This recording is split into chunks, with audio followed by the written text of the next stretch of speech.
everyone. Dear guests, ladies and gentlemen, very warm welcome to everyone, both in presence and remotely. I'm really happy to be here today in Parma, the Italian capital of culture 2020, and especially in these tough days. You know what I mean. We are seeing an increase of all the pandemic numbers, and we don't really don't know what we could expect for the next weeks. But now is the time to have, I think, to have some hope, and this is definitely could be an opportunity for all of us. Thinking about it, nevertheless, today we will need to rethink our healthcare systems, our relationship, our jobs, and absolutely we need to rethink how we'll produce our food. I give you some numbers, some data. Today, the agriculture sector is the largest user of land and water resources in the world.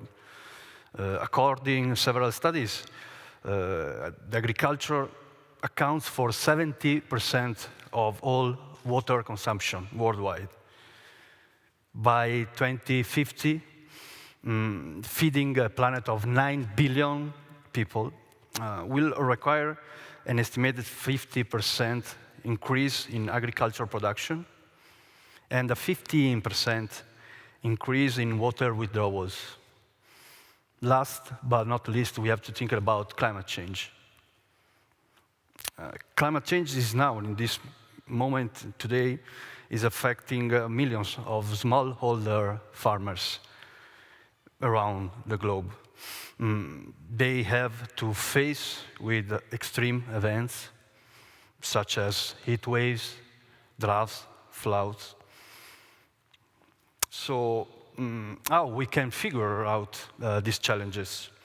We will discuss today in this panel that is really well represented by the business world, the consultancy world, and the innovation and policy sector. But before to call our participants here in the stage, I'd like to start our panel with the first speaker, our guest. His major research work lies mostly in analyzing poverty alleviation based on the role played by infrastructure and how technology can improve the well-being. It's my great pleasure to introduce Maximo Torero, Chief Economist at FAO, that will open the panel with his keynote speech. Mr. Torero, the floor is yours. So what I'm going to present is the situation where we are and what we need to do to be able to achieve the change. Okay. So let me start first with the situation we are facing before COVID-19. Can you move to the next, please? So essentially, we're in a world of 10 million people has increased the level of undernourishment. In total, we have, in 2019, 690 million people undernourished, and the number has increased in 10 million in the last year and 60 million in the last 5 years. And this is before COVID-19. COVID-19 will increase up to 132 million more people undernourished. But not only that, there were already 2 billion people that didn't have access to safe and regular food, and 3 billion people that didn't have access to healthy diets.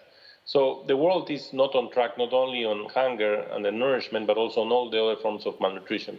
And that's something that we need to change. And that's where COVID-19 has came to exacerbate the situation. Basically, what this graph is showing, this figure is showing that there are 2 billion individuals suffering from moderate or severe food insecurity, which is what I was referring before. And these are the people that don't have access to regular food.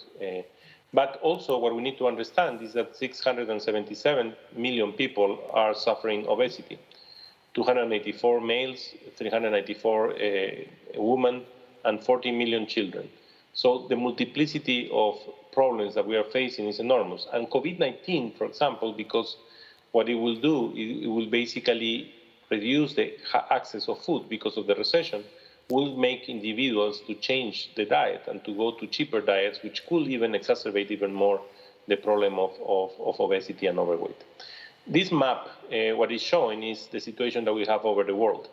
And what you can see is that in many cases, especially when you have in Africa, where you have this yellow or orange color, it means that you have a multiplicity of problems. You have overweight, you have anemia, and you have stunting. So there is not only one policy solution for stunting, for example, or for anemia. You also need to be careful in what people eat, and that's why it's so important to have access to healthy diets. In North America and in South America, it's mostly a problem of overweight and obesity today. But again, we need to look carefully when you have this multiplicity of nutrition challenges that you need to tackle.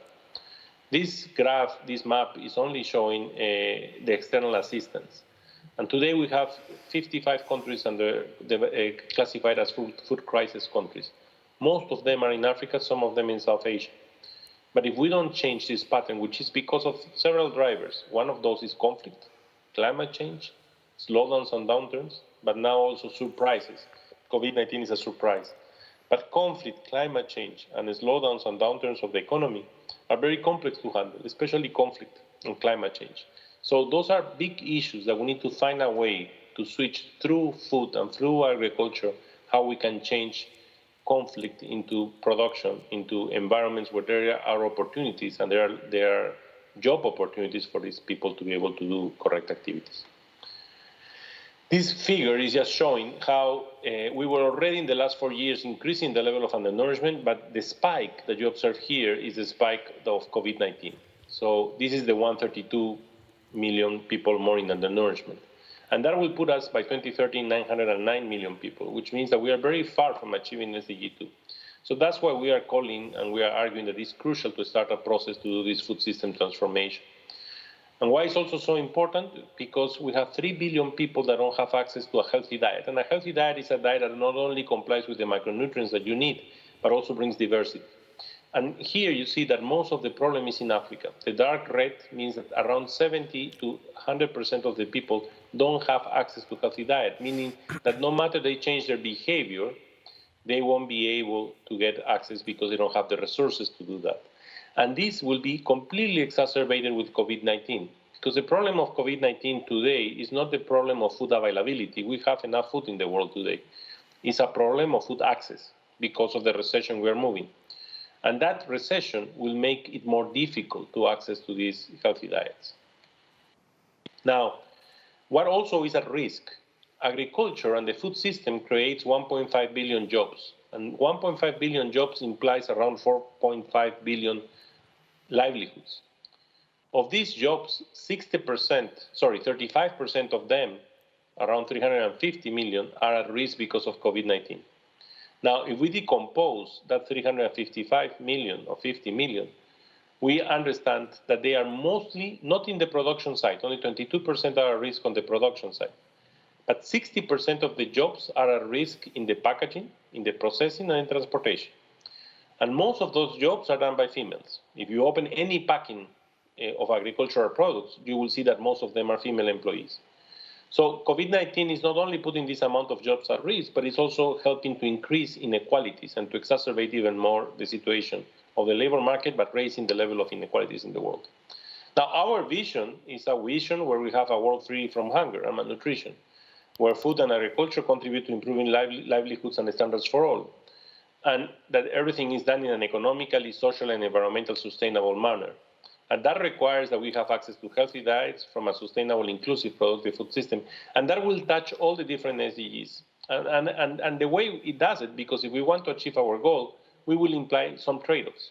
And we need to minimize those trade-offs.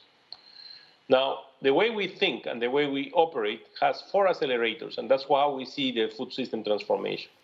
The first accelerator is data and big data. The second accelerator is innovation.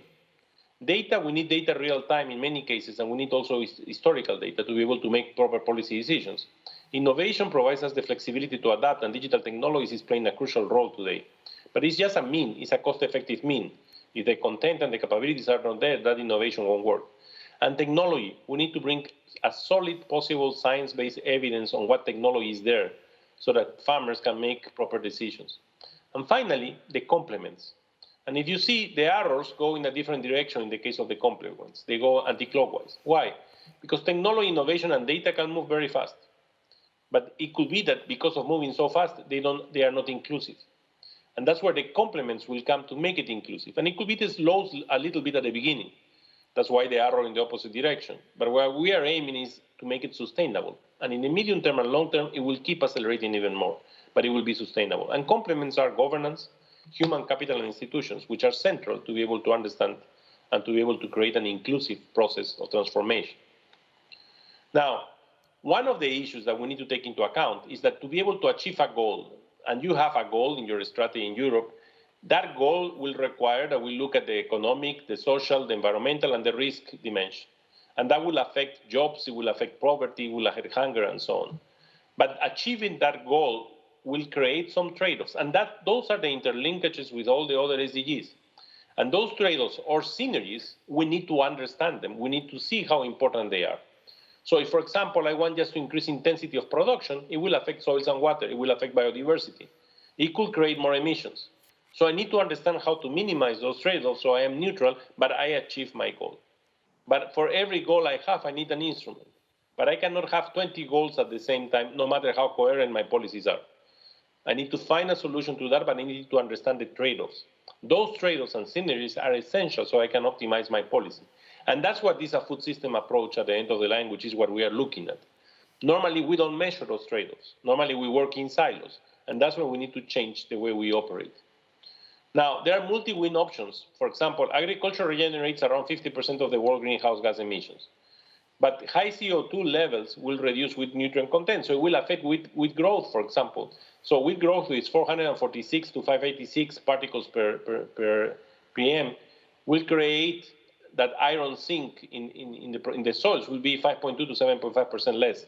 Zinc will be 3.7 to 6.5 less, and protein will be 5.9 to 12.7 less. So it's also affecting the wheat production. So the adoption of healthy diets that include sustainable considerations will reduce the social cost, for example, of emissions. We now know that it will reduce them around 41 to 74% in 2030. So again, changing the concept of how we eat and aligning the incentives could create the wins that we are looking for. And that's what we are trying to aim through the food system transformation. Now, we are supporting several multi-win actions, like, for example, the oceans option. So we are home to 80% of all life on the planet and are next to 30 of 20 world megacities and provide 50% of the planet oxygen. The Blue Growth Initiative places communities at the heart of all its policies and activities for employment and livelihoods, for food security and nutrition, sound fisheries and management practices, and healthy ecosystems. We are also looking into creation of small and medium farms because they can produce the diversity of diets we need and they can bring substantial micronutrients. But it's important to understand that although they make 84% of the farms, they only use 33% of the land globally. And sustainable food value chains for nutrition could imply working directly with the smallholders to create the diversity, the nutrition, the market linkages, and the gender equality and livelihoods that we need. Finally, we are also looking into other actions with the urban-rural continuum. Why? Because we believe that we can create this continuum. What we are observing as a result of COVID-19 is that the production of vegetables, which was the commodity that moved the least physically in trade, will start to be produced more locally. Why? Because there are controlled environments that make them cost-effective.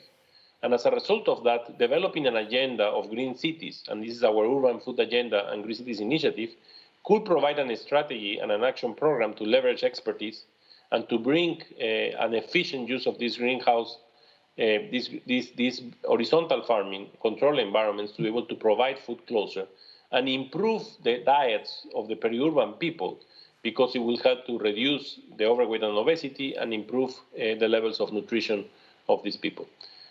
There are many policies that we need to have in place. There are different types of policies and we need to target them differently. We have to first think in increasing our social protection programs for the most vulnerable. And we need to find ways to find alternative solutions. We used to have school feeding programs. We don't have a school today in very few places. So we need to find ways to deliver those breakfasts, those lunches that were delivered at the schools. We need to adjust the social protection programs to a new direction, but we also need to link them to a smallholder production to supply the standards and the quality of food these programs could need by increasing productivity. And we also need to remove the constraints to smallholder farmers. But we also need to invest in a sustainable future. And that means transforming the food system to make it more sustainable and inclusive and greener. And that's what the UN Food System Summit is all about, is trying to find ways in which we can achieve the goal of feeding everybody with healthy diets and achieving zero hunger by 2030, but at the same time making it more sustainable, which means minimizing the trade-offs over land, over water, over soils, over biodiversity, also over emissions, and also over land inequality and income inequality. We need to be very careful in targeting the problem of inequality today. This is something that we normally don't do. We don't talk too much about inequality.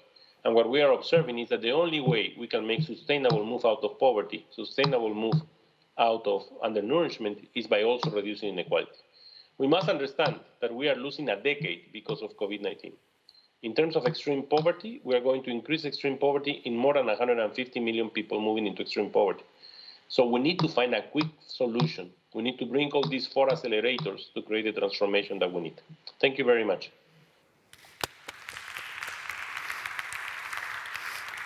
Thank you very much, Mr. Torero, for your inspiring word. Time is running, so I signed a few words from the speech from Mr. Torero. Inclusive, sustainable, productive food production. So maybe this could be the topic that we have. We need to talk today in this panel. So it's time to call the other participants here on the floor. First of all, Andrea Illy, co-founder of Fondazione Ernesto Illy. Please have a seat. Francesco Mutti, CEO at Mutti. Fabrizio Gavelli, General Manager, Danone Specialized Nutrition South Europe. Yes, please have a seat. Giulia Detomati, CEO, InVento Innovation Lab. Good morning, have a seat, please. Massimo Mercati, that should be online with us. Good morning. Good morning. And Simone Pedrazzini, Directors, Quantis, Italy. Thank you very much for being here.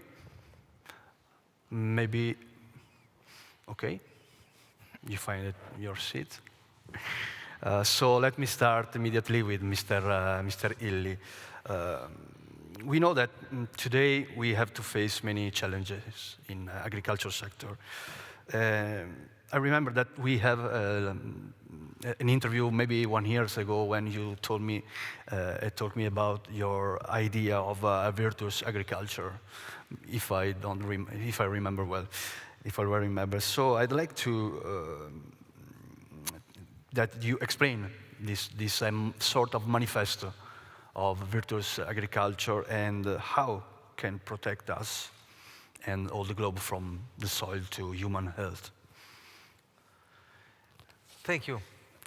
Yes, it's definitely virtuous agriculture, the name, which is about pursuing a double benefit, environmental and for human health. And, but it's also a virtuous cycle because the more, let's say, the more virtuous the agriculture and the food we eat, the better the feedback from the consumer, which allows to make also the sector more sustainable from the economical point of view. I started studying this model of a virtuous agriculture 2 years ago during a sabbatical I took as a chemist myself, because I wanted to figure out whether it was possible for us as any other entity in the planet to be carbon-free by 2050, because climate change is the mother of all causes, not only because it's growing exponentially and its impact also in agriculture, which is vital for us, is dramatic. And it is expected to be more and more dramatic every year more. But also because the climate change, if we don't stop it soon as possible, is going to become irreversible and self-fed. So the previous presentation mentioned 50% of the greenhouse emissions from agriculture. My numbers are 25%. Vast majority of this is coming from animals, not, let's say, crops, but still there is a big issue that we need to solve. In our case, 2/3 of the carbon emissions from cradle to crave in the life cycle, let's say, are coming from agriculture, even though coffee is a low-carb, let's say, crop. So the idea was, what about trying to compensate the non-compressible emissions that we have in the industrial part in carbon sequestration in agriculture? Because theoretically speaking, agriculture is about producing biomass, and of that biomass that we produce in agriculture, we consume for food only 2%. So what about the rest of the 2%, which is through photosynthesis can sequestrate carbon? So I was lucky to discover this 4 per mille, let's say, formula, which is the idea is to enrich soil with organic matter. The soil are spoiled, let's say, depleted by hyperproductive agriculture, have been fossilized, and now they are over-dependent from agrochemistry. And we want to get rid of this. The consumer wants to get rid of this also, because you really toxify the whole value chain with the chemical residues and other residues that are eventually damaging to our health. So by enriching the soil with carbon, you let's say, boost the microbiota, and the microbiota produces the natural defenses of crops against pests. So you get rid of chemistry. Healthy soil, thanks to organic matter, are also more fertile. They retain more water. They are more resilient to erosion. And all this has, besides sequestrating carbon from the air, you make a better soil. Of course, a better soil means a better plant, and a better plant, a better fruit, which is supposed to be better for human health.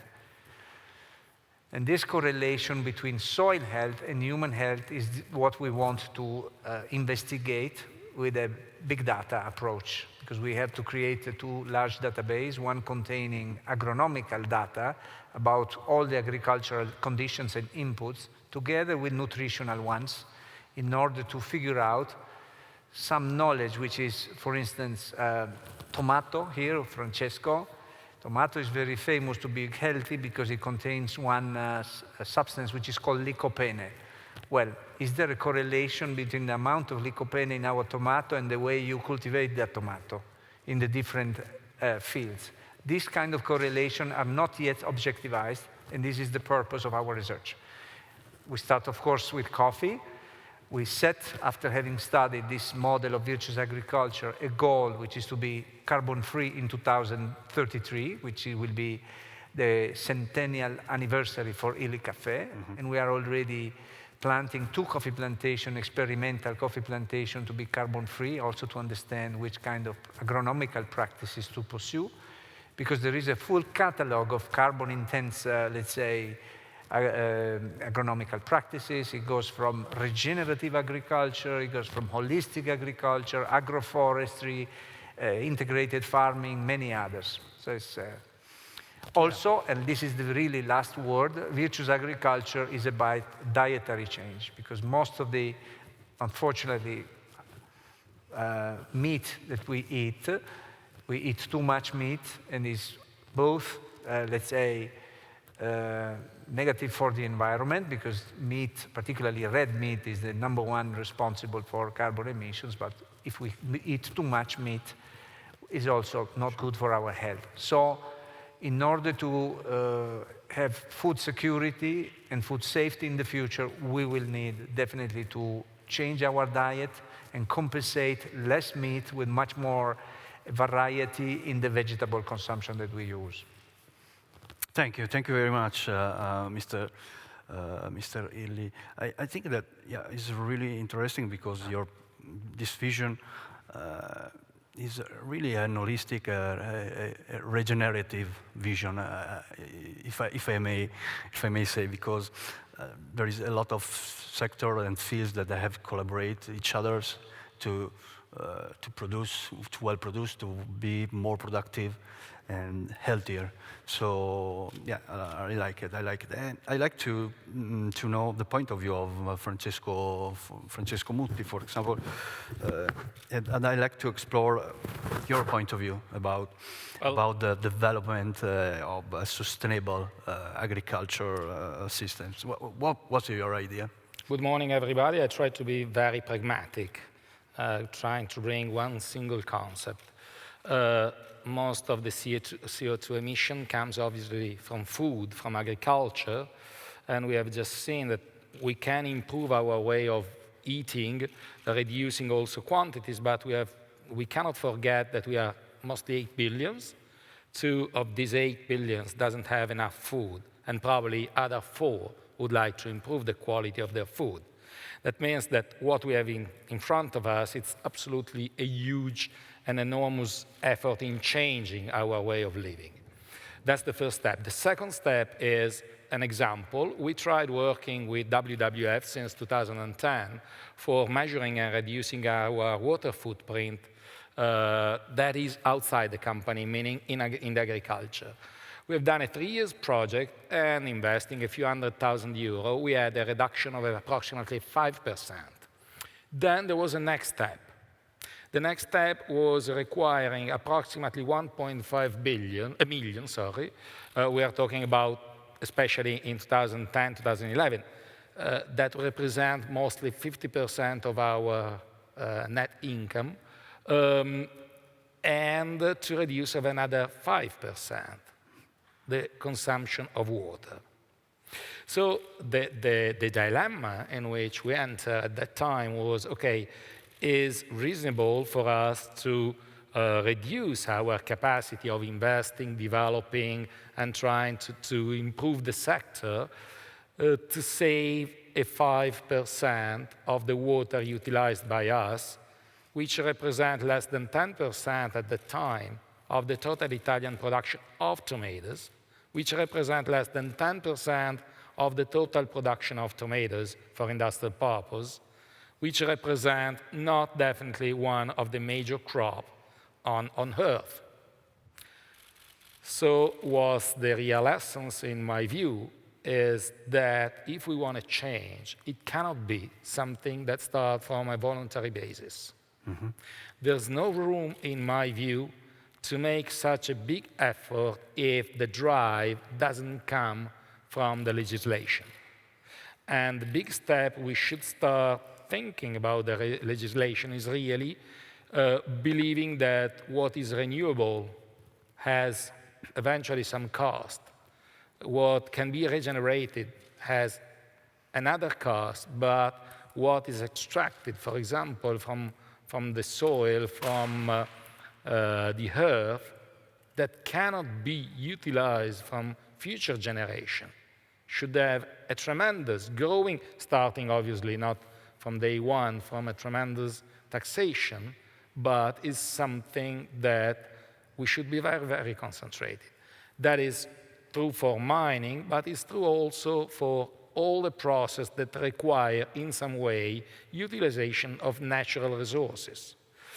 The last point, and I join to the conclusion, is that even if on a national level or on a regional level, say region, the EU, so a quite big region, not huge, but quite big, once we will decide, and that will be a strong desire and an even stronger need to do these steps, so to start changing our economic mentality. We cannot ask the people in their reality to just leave their money.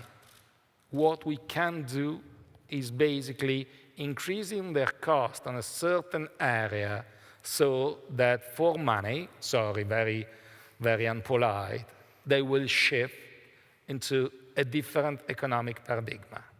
And once we will do it, if again we will, we have also to protect our barriers because there could be a very strong, let's say, dumping from the environmental point of view.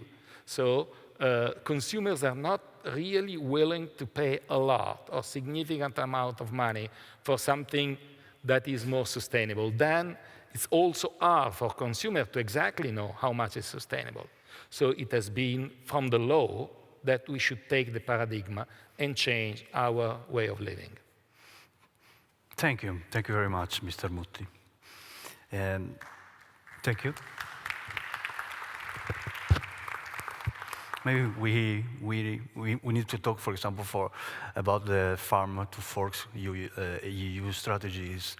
It could be really interesting to analyze the next step of, for example, the community, the policy, agricultural policy in EU. And yeah, I think that we need some more time to discuss, but time is still running, so let's move to Fabrizio Gavelli. Take a step. Let's change our topic for a while and try to focus on nutrition.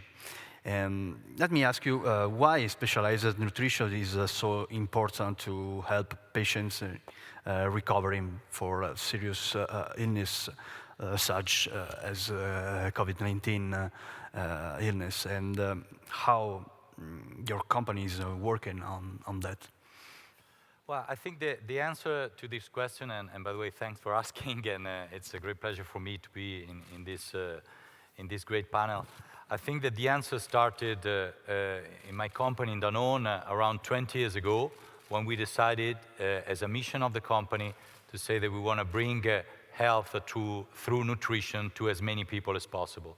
So we believe that nutrition is an integral part of the health path that each person in the globe should follow.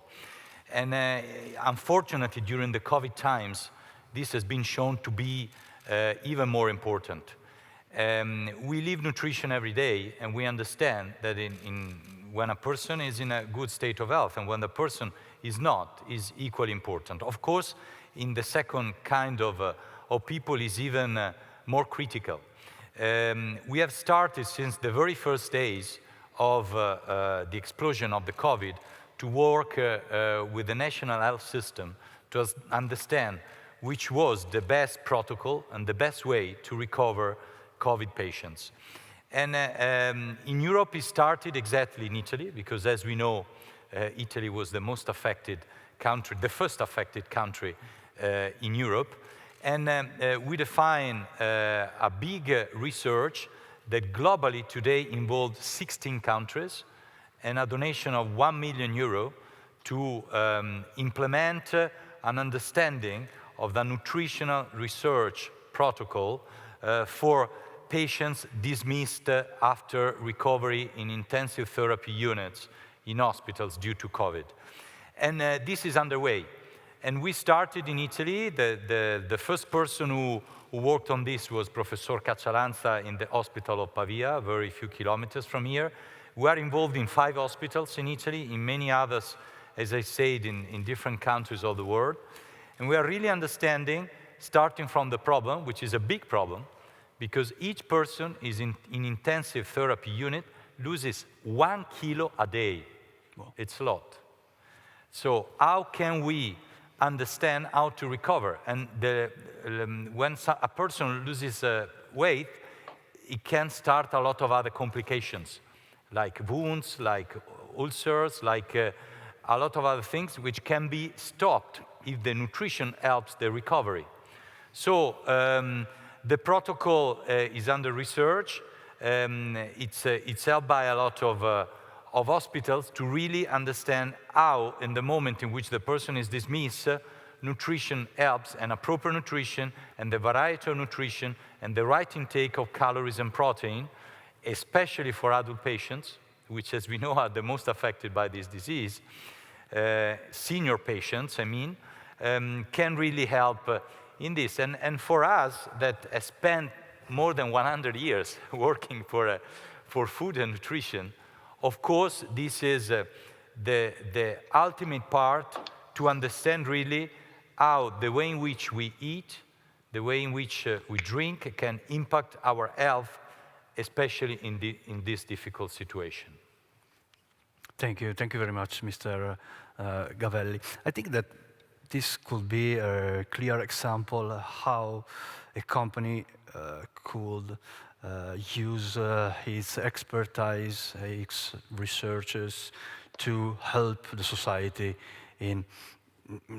especially in this moment, in this pandemic, when we have a huge problem to solve. And maybe I'm wrong, and Giulia Detomati could tell me. This could be an example of a B Corp, for example, or what it means to be a B Corp today. Can you hear me? Sure. Thank you for the question. Being a B Corp today, it means also bring this topic to young generation, for example. And I try to reconnect to all the things that the other speakers say. And I have a presentation here. Okay, I'd like to share with you some reflection about quality education could be affected by this crisis. Quality education is also related to sustainability, to food, to circular economy. And according to a report of ASVIS, we know that we could have a great impact in a negative way on quality education during this time. Because in this time, we know that could increase the gap among the richest people and the poorest people. We know that this gap could increase because if you are thinking about the possibility to have a strong internet connection, the possibility to have a room, a suitable space to study, or the access to content related to this topic that are on the agenda. It's difficult if you don't have the possibility of access all these things that you need. And so what we are trying to do is to connect young generation, as InVento Lab, we try to connect young generation and company in order to give us access to students in this difficult time. And this is our story of resilience, what happened to us. Since we are working with thousands of students all over Italy and with a network of companies, when the coronavirus crisis started, we were scared about it, but we didn't know how to do. Because we wait 1 week and we said, okay, we can go ahead with our program, we can just wait with our program and wait this week. But when the government said that the lockdown will be continued also another week, we start this reflection. We can go ahead with our program if the lockdown continues maybe for 3 weeks more, because we don't have an idea. And so the problem was try to retain all the students and the teachers enrolled in our program. There were thousands of students that were working on this topic. And what we did was design for the worst case scenario. So we decided to digitalize every content and go ahead with our methodologies, with our workshop, hackathon, and go ahead and bring to schools all this reflection among how to create a more regenerative food system, how to tackle climate change, how to address this topic. And so what we saw at the end was astonishing for us, because we saw that a lot of schools, more than the one that we have enrolled, and a lot of students pay attention to this topic. We thought that also for companies, maybe it was secondary during this crisis, but we make a stronger connection with our partner. We have amazing partners here in Parma. It's an amazing territory, this, such as Chiesi, Davines. We go ahead, we was able to sign agreement with the Italian Ministry of Education to spread all these contents all over Italy. And these are some metrics. So we saw that our platform was with an increasing number of views, the project continues, and we have more business engaged, we have more region, and we didn't expect this. So we did also a survey among teachers, and we understand from this survey that during this crisis, the attention for this topic is increasing, and they need contents on this, and they need also to work with companies, because in this crisis, the link among schools and companies was interrupted. A lot of students of the high school students and university couldn't go ahead with their project with companies. With our project, they could continue. And so these are some resilient stories from our changemaker, because it was very emotional to me that students, especially in the area very affected by the virus, were able to give an answer to this crisis and tell to us with video the resilient stories. And these are some examples of our project. A lot of projects are related to food. We have 2 examples here, because during our programs, students build and design a regenerative startup, right, a B Corp right from the start, that has addressed a food challenge. And so we have 2 examples here. We have Creative Eat. They design an edible cutlery that you can use it and you can drink a coffee by using this spoon, and it's totally edible. And they create an innovation, but it was an antique recipe, an Italian antique recipe of pastigliaccio. And we have another startup. This startup were designed and from people that was like 16 years old, and they sold also their product. And we have Coffee, they created like a fertilizer from coffee grounds. So we have many examples. And but we are not working only on project, we are working with people, and the students who attended this program, they change themselves. I have an example of this girl, Margot Gomes, that will open the TEDx in Mantova this Saturday. So if you are curious, I will invite all of you to connect and listen to the words of Margot, because they became change makers. And so my hope is that together, companies, students, teachers, families, community goes together towards a B system. Thank you. Thank you very much, Mrs. Detomati. I believe that the young generation are the most affected by the pandemic, and they have to pay more and more in the next years. So thank you for your job. I really appreciate it. So from the young generation to accompany one of the oldest company that we have here in Italy, I'm talking about Aboca, and I like to connect with Massimo Mercati. Good morning, and thanks Good to morning. be here. Good morning, everybody. Aboca had always investigated the link between nature and human health from a scientific and historical point of view. How have you evolved over this year, and what is still to be done in your perspective? Yeah, thank you for the invitation, and good morning, everybody. And I'm really happy to be with you in this panel, because I think that when we talk about food system, we are really at the heart of the change we need for our future. And maybe we can bring our contribution, since for more than 40 years we have been studying, in this case, medicinal plants, in order to find solution for human health. And what we discovered is that when we talk about a natural products, we don't talk only about its components, like when we talk about food, talking about proteins or the single components. We are talking about a complex that act in a different manner than the sum of the parts. And this is very important because we now have the techniques, the technology, to understand what we call the intelligence of nature and how to comprehend the action of this system on our body.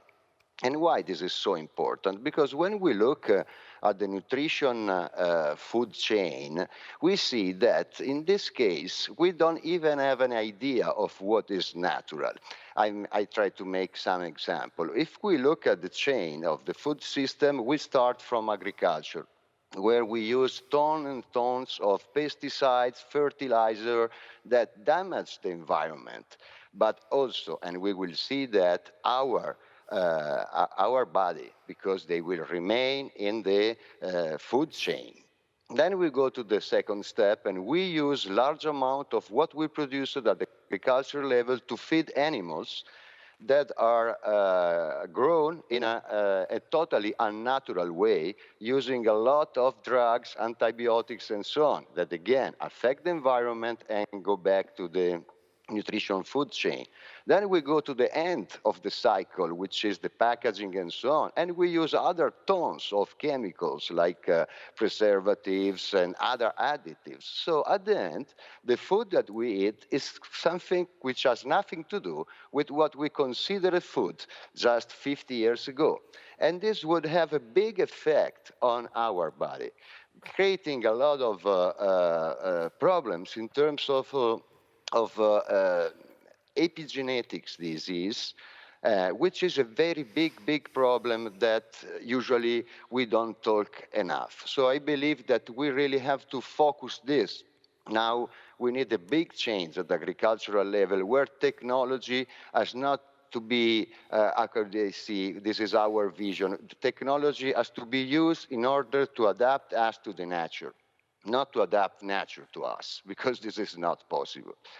And from the other point of view, and then I don't want to take too much time, but all this cost for the environment and for human and animal health, where are, at the end, we don't reflect, we don't see them on the prices.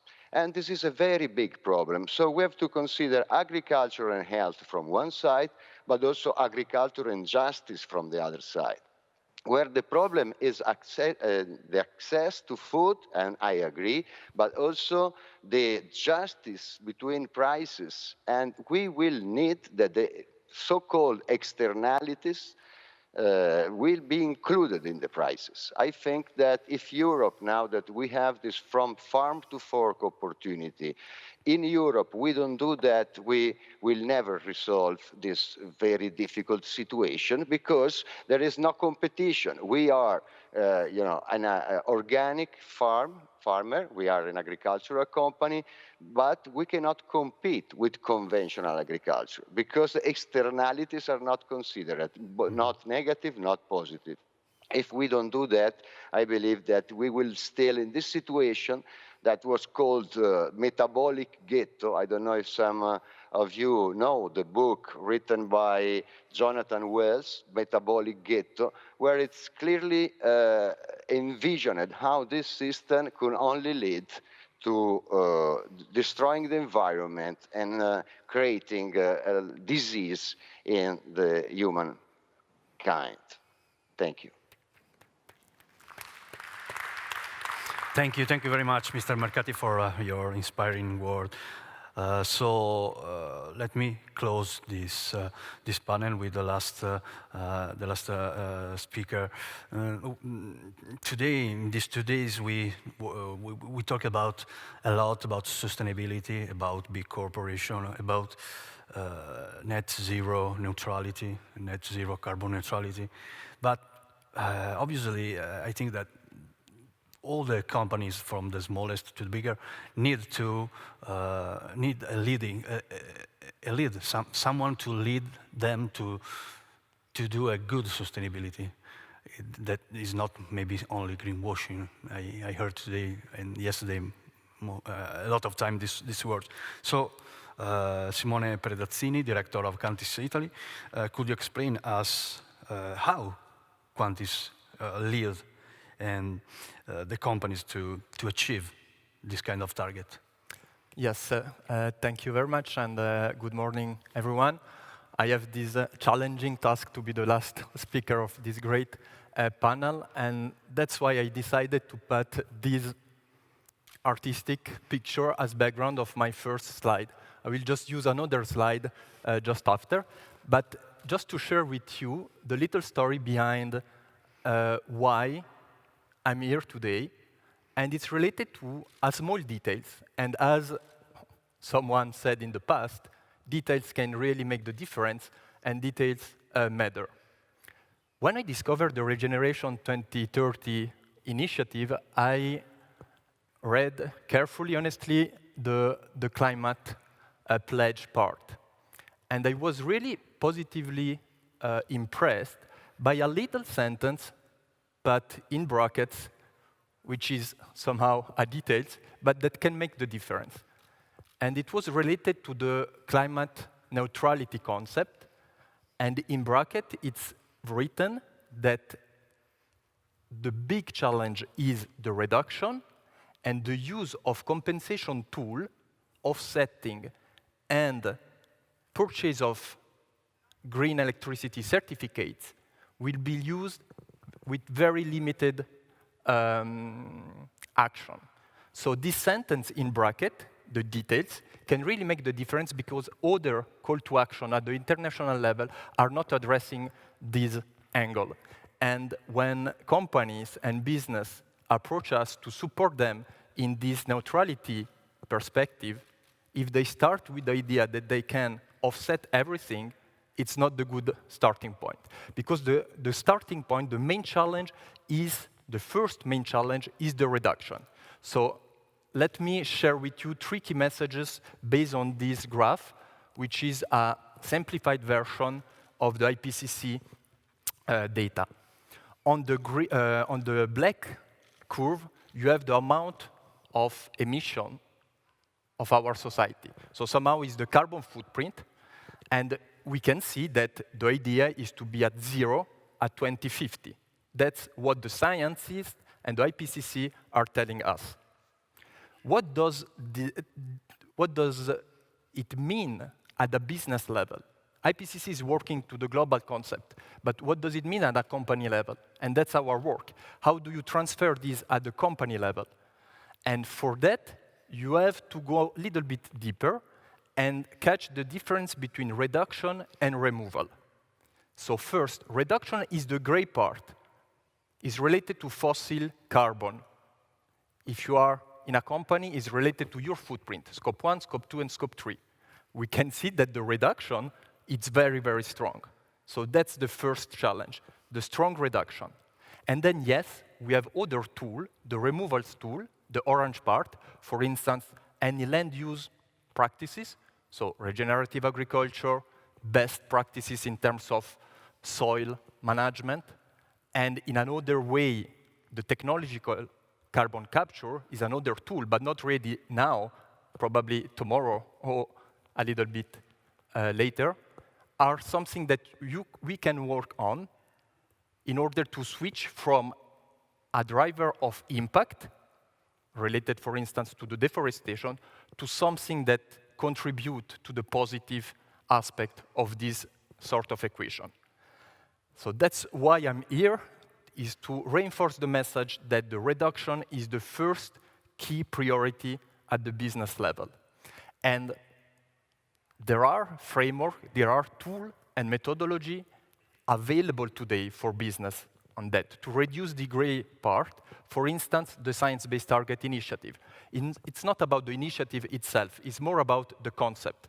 So many companies now, related to Science-Based Target Initiative, more than 1,000, but the concept itself, the science-based approach, is needed to define your corporate footprint, your baseline, define what is the target for your business according to the scientific context, And then you have to be ready to define a concrete action plan. And I added this disruptive action plan because we are not talking about incremental improvement. We are talking about strong change. So that's the main challenge from our perspective when we are working with companies. And just to close my speech, you can find here on this slide a concrete case study that we developed with Danone a couple of years ago, where you can see all these journey. Footprinting to define your baseline at the corporate level, setting your science-based goal, and then work on a concrete action plan, because we don't have time to invest on the small thing or on the wrong aspect. So yes, details can make the difference, as I said in my introduction, and that's why we are here, and that's why Quantis is supporting many companies in this challenging journey. Thank you very much. I know that it's lunch time and you are all hungry, I see in your faces, but let me close this panel with just one last question. I'd like to know from all the panelists to give me 3 words to describe what is the regeneration for you. Just three words, please. Regeneration are the processes for maintaining life in good health, but also to restore life where it has been degenerated before. Mutti? Regeneration is definitely bringing it back. So what we have taken, we have to give back. Thank you very much. Detomati? I think it's the only way to survive as humanity. Thank you very much. For me personally, is working to leave to my 2 daughters of 2 and 4 years a better world. And for me is visionary, action and collaboration. Thank you very much. Mr. Mercati? I believe regeneration is our first responsibility today. Thank you very much.